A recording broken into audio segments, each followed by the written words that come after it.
Hey guys, hope you're doing well. We just hit 35,000 subscribers on the channel today, and I figured we would do a fun Q&A video to celebrate and talk about all things Pokemon and post-rotation related. So, you could say this is kind of like a solo podcast. I asked you guys over on Twitter, it's @SneakerTalkCA, and over on Instagram, @SneakerTalkTCG, to drop me a bunch of questions. And I can't forget about the people on YouTube right here, where I asked you guys on a YouTube community post, but there's so many questions that we can't do it all in one video. So today's video is going to be all the questions from Twitter and from Instagram. First question is, what card would you have liked to see reprinted from E-Block other than Dynamotor Flaffy? You guys know me well. I miss Flaffy. I miss him so much. But what card would I like to see reprinted? I want to say Path to the Peak, or like a stadium card that kind of turns off particular Pokemon's abilities. But also, I'm kind of really enjoying a format without Path to the Peak. So let's just say Path to the Peak,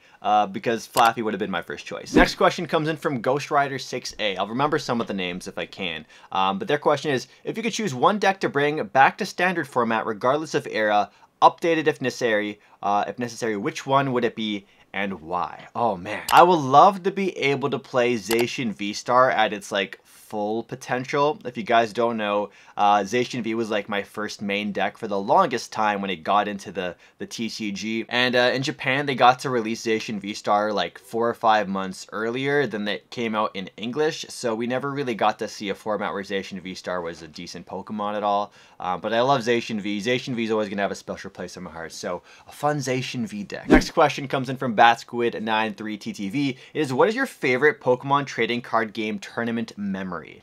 That would have to be, oh, that's tough. That's tough. Most recently too, in Vancouver at their day 2, you'll see in the vlog. I don't want to spoil it. I think my favorite memory would have to be a tie, either between making my first ever day 2 at Pittsburgh Regionals after winning a win-in, or playing on stream in Pittsburgh, where I also got destroyed in a super unfavored matchup, but it was so much fun to play on stream. So let's go with playing on stream, because to get on stream too, you have to be running hot. You have to be playing really, really well. Next question is there a Pokemon or trainer card in the game that you wish was better, and how would you buff the card?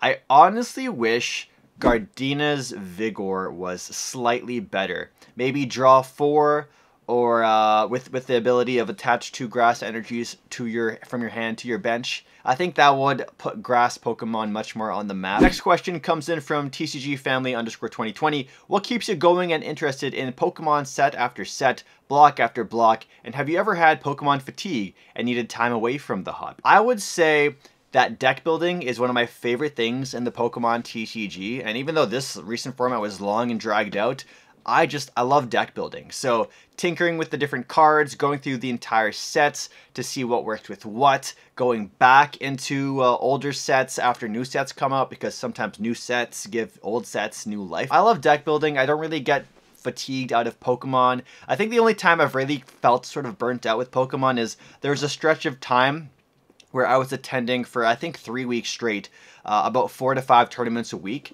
and I was playing a lot, traveling a lot, and yeah, that definitely made me feel a little bit of burnt out. But the fact that I get to do this, like being a Pokemon trainer is my job now, right now, is really cool. So I really don't get burnt out. I love creating content, and I love playing the Pokemon card game. Even if it wasn't for doing content about it, I'd still be playing this game regardless a whole bunch. Next question is, what deck do you predict to win EUIC? So it either has to be Charizard or a deck that counters Charizard pretty well. I would love to see Future Hands pop off, because that would put the, actually no, maybe not, because I want to play Blastoise a whole bunch.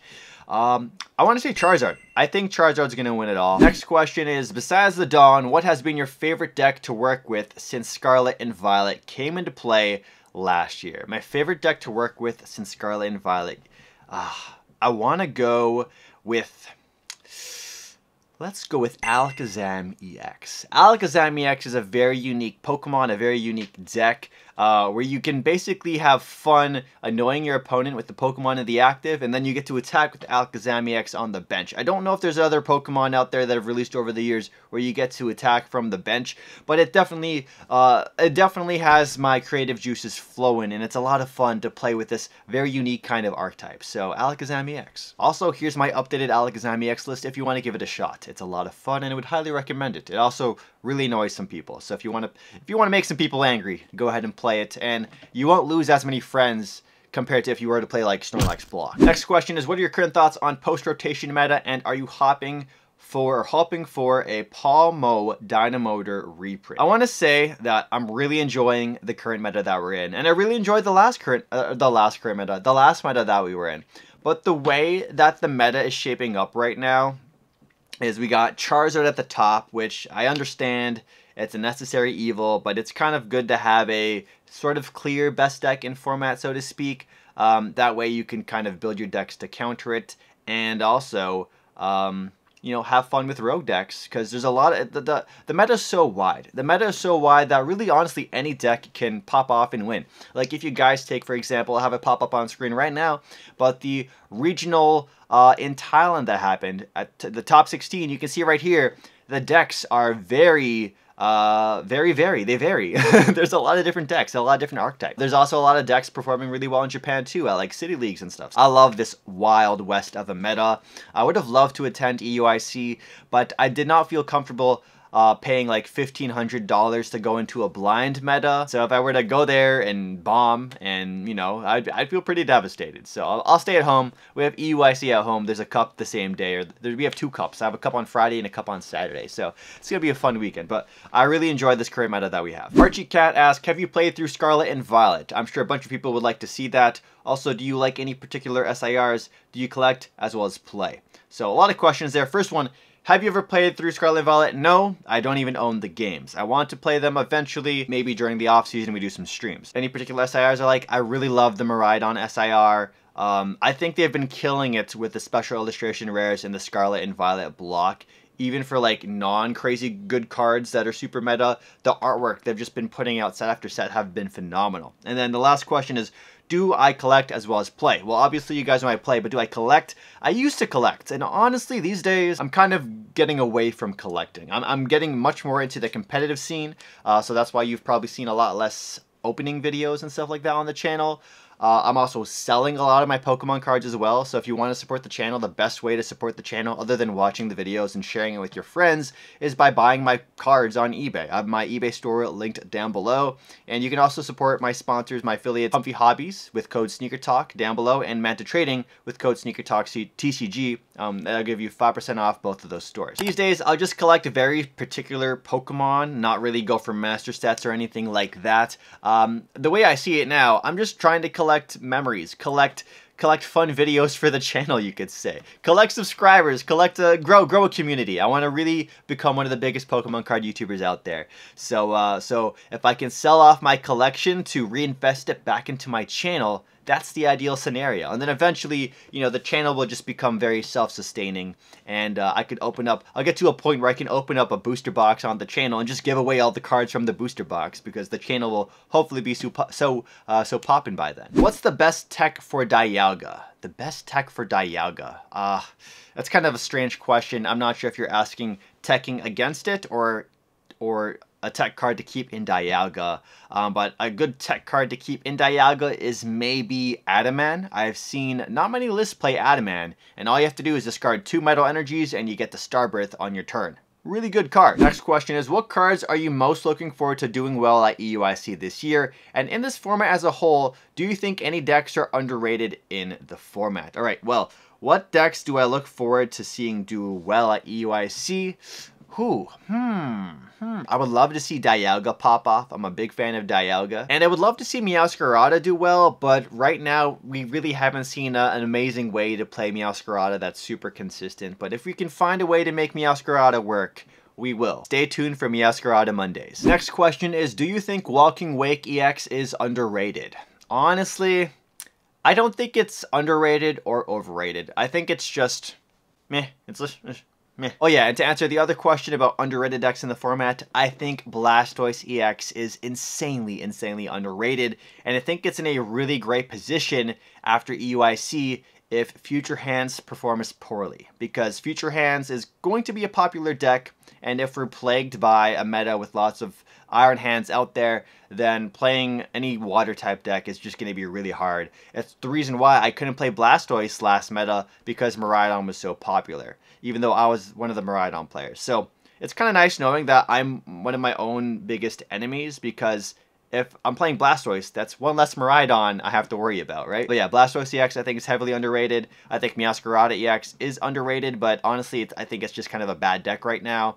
And what else? What else is underrated? I think Gouging Fire is super underrated too. Next up, let's get to the second half of the video featuring all of your questions that you guys sent to me over Instagram story. Again, if you guys haven't yet followed me on Instagram, it's at SneakerTalkTCG. We just hit 4,000 followers over on there. And if you want to follow my personal account, it's SneakerTalkCA. What is my favorite set from the Scarlet and Violet era? And I want to say, if we're going to include Pokemon 151, it's going to have to be Pokemon 151. But if we're going to exclude that, I'm going to have to go with Paldea Evolved. Cat Puccino asks, do you think Meowscarada EX can be one of the top decks post-rotation? I feel like it might not be ever considered a top deck, but it's going to be one of those like really good decks that counter the meta. I want it to do well. I want it to do well. Marky Zard asks, are you going to Indianapolis Regionals? Yes, I will be at Indianapolis Regionals. I'll be driving down with a couple of my friends, so I hope to catch some of you guys there. Henry Miller asks, what's your favorite Pokemon? Favorite Shiny and favorite Scarlet and Violet era Pokemon. All right, favorite Pokemon, it was always Blastoise, but after my dog passing away 2 weeks ago, it's no longer Blastoise, it's Squirtle. Hi. Squirtle is now my favorite Pokemon. Favorite shiny Pokemon, though, is a little tricky because I don't think about shiny Pokemon super often. But first of all, I just want to talk about the fumble that is shiny Gengar. Like, what was Pokemon thinking? Let's just go with the classic. Let's go with the shiny Charizard, okay? Let's go with Meowscarada. Jordan's Blog 24 asks, if you could give any Pokemon a more powerful card, who would you choose? Ooh, I would. Ooh, that's a really good question, actually. I want to go with Gengar EX. I think they did a pretty decent job designing Gengar EX for what it is, but I don't think it's strong enough to become one of the best decks in the game, and I would love to see Gengar be one of the best decks in the game, so Gengar could have been more powerful. Let's say that. Someone here says, Annihilate EX, post-rotation is slept on. Honestly, I was thinking about this in bed last night before going to bed. I was like, man, with Mew VMAX being gone, life is good. That means fighting-type Pokemon no longer have to just instantly get destroyed by Mew VMAX anymore. Maybe we can cook up a fun fighting-type Pokemon deck. Also, Gardevoir is also going down in popularity from what I've heard.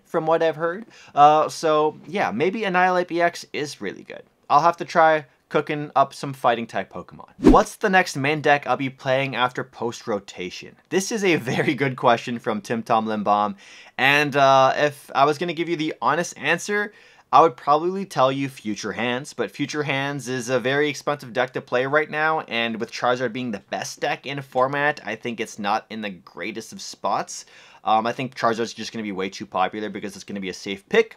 However, my serious answer to you is Blastoise EX. I actually just finished my Blastoise EX deck. I was gonna go to locals tonight at Banana Games and play there, but I was having some issues at home, so I couldn't go.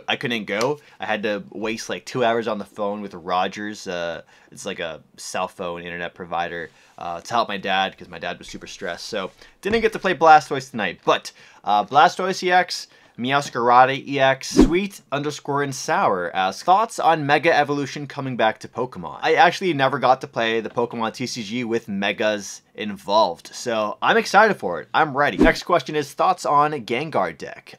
It's fun. It's fun. I'll tell you that much. It's not amazing. But it's a fun way to play the game. It's one of those decks I'll have as like a pet project. I'm going to keep showing it love, but I think Blastoise and Meowscarada will eat up most of my time. Next up, we have, what are your thoughts on Dialga Matang for post-rotation? I'm excited to play it. I'm working on building it. I know it did really well at the Thailand regional recently. I think it got like 2nd place or just like top 8 or top 16. Jamber88 asks, how did I get into the Pokemon TCG and what was my very first deck? I grew up in the 90s and early 2000s with Pokemon. Pokemon was everywhere. Pokemon was everywhere. So much, in fact, here's a bunch of fun photos of me at one of my birthday parties growing up where it was a Pokemon theme. Yeah, look at me, all cute. I grew up with Pokemon. I never really played it properly. I played Yu-Gi-Oh growing up, and I played Cardfight Vanguard as well in high school. I didn't play Pokemon TCG really until COVID because I started spending way too much money on Pokemon cards, and I was like, hey, let me use these code cards online. And then I started building decks and I started having fun. And I was like, whoa, this is really fun. I should play this IRL too and make actual decks. Although no events were happening. But yeah, basically that's how I got into it. I was a collector turned player who also had some experience in trading card games in the past. So I was very much open to playing Pokemon cards. Growing up, my parents would never really buy me booster packs. So they were okay with buying me like starter decks every now and then. So I basically grew up on like those themed gym decks with the gym leaders. So I remember growing up, I had Brock's deck, I had Misty's deck, I had Sabrina's deck. Those were the big ones I can remember owning. I don't think I really had too many other decks. But yeah, those were it. And then going into like fast forward to these days, my first deck back into the hobby was Arceus Dialga Palkia. Best, worst, and most underrated decks for post-rotation. That's a pretty great question too. The clear best deck in format is going to be Charizard, and I might be one of those where if you can't beat him, you join him. So you might see me join the dark side with Charizard soon enough. Worst deck in format, worst possible deck. I honestly don't want to poop on anybody's favorite deck. But worst possible deck, let's go with, I honestly don't know. Maybe Great Tusk Mill. And then, most underrated deck, we gotta go with Blastoise. This is a fun one. Is Zard with Maximum Belt good post-rotation or Hero's Cape? Maximum Belt and Hero's Cape seem to be the top 2 choices for ace specs for Charizard EX players going into post-rotation. I believe most of them are opting for Maximum Belt. I think maybe 80% of them are going Maximum Belt because that allows Charizard EX to just be the aggressor and start taking some big knockouts on EX Pokemon without the opponent taking any knockouts. And then there's a special place in hell for Charizard players that play Hero's Cape because, oh my god, dude, 330 HP? That was already hard enough to deal with. A Charizard with 430 HP? Bruh. You're killing me, man. You're killing me. Just is meta dependent. I want to go with Maximum Belt being the better of the two. Jack Parsons 7 asks, what is the best way to get good at deck checking and game time management? Great question. You're asking a great player because I don't play Lost Tina or Gardevoir and take forever on all my turns. Price check based off of the matchup. If you know you're going against a particular deck and there's certain cards in your deck that are going to really help you in any stage of the game, price check for those, and then also price check for particular one-off cards. So maybe you have a one-off Super Rod, or you have a one-off of a particular Pokemon attacker, or a one-off of a special supporter card. Look for those first and then go from there. And then as you're doing more and more deck checks throughout your deck, you'll figure out what's in your prizes. Best way to get good for game time management is while you're shuffling your deck, just think about the plays you're going to make ahead of time, knowing what's in your hand and what's on the board state. So when you are shuffling, it's not completely dead time. I also like to have my discard pile kind of mapped out in terms of items, supporters, Pokemon, and energies, so I can quickly see what is in my discard pile so I can know exactly what I'm working with and what I'm not working with. And I also like to ask to see my opponent's discard pile while they do things like shuffle, because I can see exactly what they've used up as well, so I can play around that. And then also, knowing when to concede in a 2 out of 3 setting is very, very important, especially at regionals. Figuring out what the win conditions are for both you and your opponent, that way you can scoop and concede, and that way you have more time to win the other 2 games in a 2 out of 3 set. Lewis asks, does Maushold EX have a chance to play in the format? Honestly, I don't even know what Maushold EX does. This might be one of my favorite questions today. It comes from Night Owls TCG. Shout out to you, Night Owls. What decks are you cooking if you wish to spill? And I'll spill the beans right now. I am cooking Blastoise EX. I am cooking Venusaur EX. I'm cooking Gengar EX. Espathra EX. I also want to find a new way to make Wugtrio work, like Wugtrio Mill. I'm also trying to make a Magnezone Pawmot EX deck as well. Magnezone V-Star Pawmot EX. I think there's some great synergy to be had there. Raj asks, do you collect any graded cards? No, I don't collect any graded cards. I have 0 graded cards in my collection. Can you make more PTCG live gameplay and stream videos? Yes. Yes, I will be doing a whole bunch more. I promise you. I'll pinky swear right now. We're going to do a lot more content with streaming and PTCG live content. So if you want to see some gameplay from the channel, of course, subscribe, hit that like button. Notifications help if you hit the bell so you do know when I go live. And yeah, I would love to have you guys hang out with me during the live streams. Pretty fun time. Yeah, I've got 5-star reviews on Google. Totally made that up. Next question comes in from Franks0202. It is, when did you start getting into the Pokemon TCG competitively? And I want to say I played pretty casually for the first year of playing. I would say I first started getting into Pokemon very competitively this season. Like this current season is the first year I actually tried going for Worlds Invite. It's the first season I started really looking at the meta and stuff like that and making my I took deck building a lot more seriously as well since June, I guess, after NEIC. Next question is, what do I think about post-rotation Guardian? Not a horrible deck, but it does lose some really good cards. And so, losing those cards is just like Miraidon players losing some of the good cards. We can't, it doesn't feel the same. But I still think Guardy is a deck that some players are going to play and play really well. And the Guardy players that are going to play Guardy are going to be very well experienced and know how to pilot the deck very well. So respect Gardevoir players if you see them. The thing is, with Future Hands and Future Box up in Stonks, that's just a lot of hard work that Gardevoir players have to put in. T-Bone15 asks, would you ever play Goodra V-Star? Honestly, yeah. I'd give Goodra V-Star some love. The homie Sashi played at Orlando Regionals, and I remember he was so excited to announce Rolling Iron for his attack all weekend long. Bastion Lek asks, main goal for the 24-25 season? Worlds? Love from the community. I honestly don't know what my goals are going to be for 2024 and 2025 season. It's a bit too far to tell. I don't know if I'm going to try going for Worlds Invite again going into the next season. I might just go super insane, intense with the content on both of my channels on YouTube. So I might not be playing as competitively as much, but you can still expect a lot of content on the channel. But for 2024, I think at least for this year in particular, my goal is to hit 100,000 subscribers by the end of the year, and it's a super manageable goal. If you where is it? It's up there. You can see right there. That's my first 100K plaque. I want one for Pokemon too. Next question or request is Golisopod EX deck and Noivern EX deck. Maybe.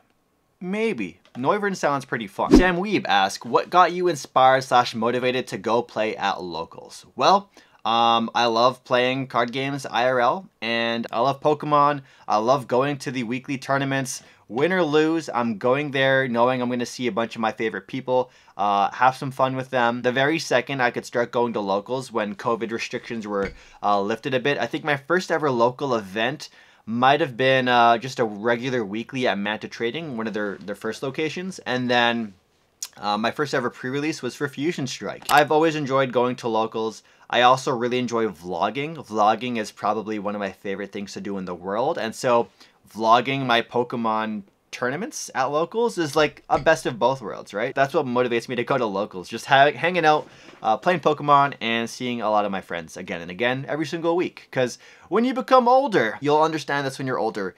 Seeing your friends on a consistent basis is a little trickier to do. You know, there's work schedules involved. You know, there's just life. There's life. And so there's some friends I get to see every couple of months. There's some friends I get to see every couple of years. There's some friends I get to see every week because of Pokemon. Having regular fun with the homies every week, it's really motivating. It's really fun. Rob Manager 13 says, hey man, just wanted to say congratulations and love the videos, bro. All the best. Thank you, Rob. I appreciate it. And a different Rob, Rob Mendier, asks, how do you develop a strategy for a deck to flow smoothly? So The first thing you want to do, by no means, I'm not the best deck builder out there, but I've become pretty experienced over the last couple of years to like identify what a good deck looks like, what a bad deck looks like, what a questionable looks like, what a suspicious looking deck looks like. You want to always go for the core consistency cards first. What does your deck want to do? What do the Pokemon in your deck want to do? What do you want to do? What supporters best equip your Pokemon for that kind of success? And then you want to go for the consistency cards, like the ball cards, cards that can search out important cards like Earthen Vessel. I think Earthen Vessel is one of the best cards in the game right now. Being able to grab energies at the cost of discarding a card sounds really, really good. Building your decks with those things in mind. Also looking at decks online. What performs really well in Japan is a big thing to consider. I know some people hate the best of one format, and some people discredit a lot of the deck building that happens over in Japan. But yeah, looking at the top performing decks in Japan, but also comparing those as well to what's performing well in regionals in like the international scene. You can also look at online tournaments to see what's doing well there. Consuming and studying lots and lots of deck lists. Like, I've spent hours and hours at night just looking and studying deck lists in Japan, deck lists online. You're looking for cards that you see again and again. What cards are reoccurring in all these decks? You probably want to include those in your deck. And then from there on, that's where you're going to have your personal experience and your metagaming experience come into play, where you're, you know, trying to exploit weaknesses in other decks. What decks do you have to tech for? Like, for example, do you have to have Spiritomb from UV Max back in the day, right? Like, what areas in your deck are weak that you have to tech for certain matchups? You don't want to over-tech your deck, because when you're over-teching your deck, you're obviously going to lack some consistency, because you're going to have more one-offs and then less higher counts of the same cards. You want to really make sure you play the game. So always try and build your deck for maximum consistency first, and then go from there. Thomas Train 05 says or asks, what deck is winning EUIC?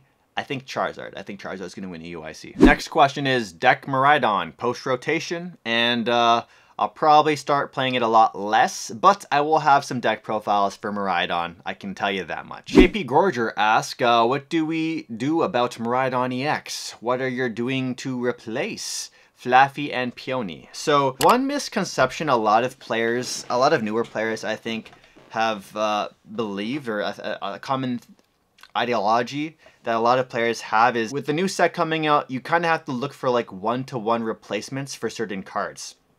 That's not always the case. I want to say sometimes you just have to rebuild the deck from scratch and then go from there and pivot the deck into a new direction. Sometimes there isn't a one-to-one replacement. For example, there is with VIP Pass. A lot of decks that ran VIP Pass can just replace it with Buddy Buddy Poffin. I'm sure a lot of the Charizard players know that very well. But certain cards like Flaaffy that have rotated out, and Peony that have rotated out, well, there isn't exactly one-to-one replacements for that. Maybe Peony you can replace with Arven, but Flaaffy's gone. So you might want to have to reconsider how you build your deck. Louise or Lewis ask, are you going or are you planning to go to the World Championships? And I'm planning to if I qualify. But if I don't qualify, you won't catch me there. I'm not paying about $2,000 for the trip in total and everything to go and not play. I'd rather use that money to fund the upcoming regionals for the next season. If I qualify, I'll go to Worlds. If I don't, I won't. Maybe if Pokemon Company reaches out, but Pokemon Company doesn't reach out to me, so I highly doubt they'd ever want to send me there. I was like a content creator or anything like that. Mewtwo Hayes asks, do you think Mewtwo EX can be meta? I actually don't think it can be meta, but you can play it in particular decks. There's Espathra EX, and you can play Mewtwo EX in there too. So I don't think Mewtwo EX will ever be meta, but I have hope for it. It is one of those underdog kind of cards. Colossal Prime asks, make an Nidoqueen/King deck. I'm trying to build one, but it's a little difficult. Honestly, that'd be a fun stream idea. Maybe we do some fun rogue decks like that. Another question is, do you really see Tina Arceus as a good deck for post-rotation? Yes, I think Arceus Giratina is a really good deck post-rotation. It has a really solid matchup spread on paper across all the decks. You don't have Path to worry about anymore as well, so you're pretty much guaranteed turn 2 Starbirth almost all the games if you're consistently able to set up Arceus V-Star on your turn 2. You have attackers like Giratina that get to one-shot everything in format. especially if you have maximum belt on it to hit that 330 number, which is really hard to hit sometimes. And then Arceus V-Star can also start one-shotting EX Pokemon as well, with the DT and attached energy and a maximum belt. Arctina is a very real deck. It's a deck that is going to be very popular because a lot of players have those cards available to them. Arceus is very cheap and obtainable. Giratina is really cheap now and obtainable. If you played any Arc deck or any Lost Tina deck in the past, you have the cards available. So it's a deck I feel like will be pretty popular. I don't really want to play it too much though. I have some PTSD with Arceus Giratina. I went to a cup one time. I played Arctina for the first time in my life there, and I started Skwovet for 4 games in a row, and I went draw, attach, pass to Skwovet, and I disassembled the deck as soon as that tournament was over. And keep in mind, there's only one Skwovet in the deck, and I still went draw, attach, pass to Skwovet for 4 games in a row. So I took that as a sign to not play Arctina. But hey, new format, new me, right? Next question is, I loved your channel because of Miraidon. I want to make Future Box work due to Miraidon. Tips. And I would say those what's it? Baton, the Iron Baton or whatever. That card is MVP in the deck. We're going to be playing a lot of Future Box on this channel, hopefully. Hopefully Charizard's not too popular, but if I see Charizard being too popular locally, I just can't play it because it's such a hard matchup. Future Box is really straightforward, I think, and so hopefully it goes well. I don't really have tips for you though, since I haven't played it too much. I played it a bunch IRL at the start of testing after Vancouver, but I really haven't played it too much online because I've been really trying to test out Blastoise and Meowscarada and make those decks work, because I know Future Box is going to be such a popular deck. I'll let other people be the guinea pigs and test and make it work and then figure out the perfect 60. I'll do the Blastoise work because I don't think too many people will. Also, shout out to you if you asked me a question and never got to it. I'm sorry, but I did read everybody's questions. Like I physically read them, and I read a lot of love too. So thank you guys for all of the support. Part 2 of this video will be out probably tomorrow, featuring all of your questions from the YouTube community post. Now I'm going to go chow down on some pizza. I'll catch you guys later.